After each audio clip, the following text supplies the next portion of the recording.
Foundations of Critical Thinking, and Expression class course. Listening, The Unforgettable Journey of Diego. Diego had always dreamed of traveling the world. Since he was a child, he has imagined himself dancing in the streets of the Dominican Republic, hiking in Colombia's mountains, and tasting the flavors of Venezuela.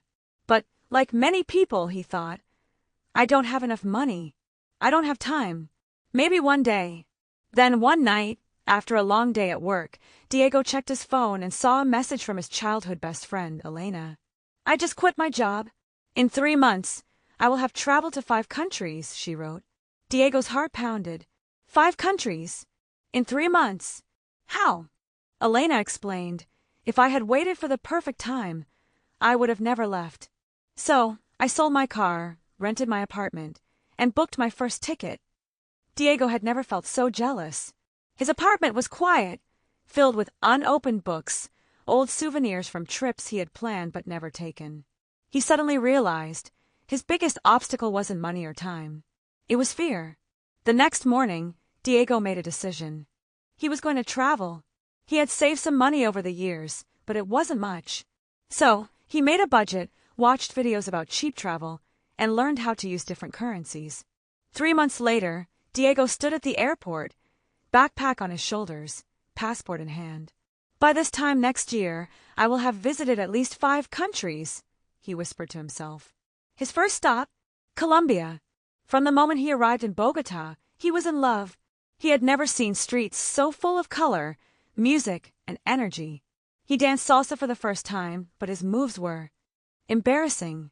Still, he laughed and kept dancing. Next, in Guinea, he explored the stunning landscapes and met people who welcomed him like family. He had always thought adventure meant visiting famous places, but in Guinea, he realized the best part of traveling was the people. Then in Haiti, he tried griot and pickles, food so delicious he almost cried. Sitting by the ocean, watching the waves, he thought, why did I wait so long to do this? In the Dominican Republic, things didn't go as planned. He lost his phone at the beach. At first, he panicked, but then he spent the whole day talking to locals, learning their stories. By the end of the night, he realized maybe losing his phone was the best thing that happened.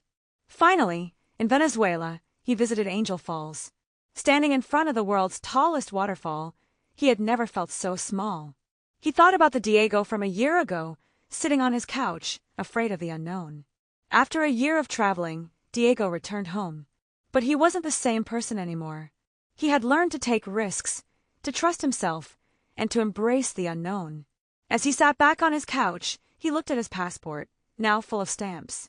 He smiled, and then his phone buzzed. It was Elena. So, are you ready for the next adventure? Diego laughed. Absolutely.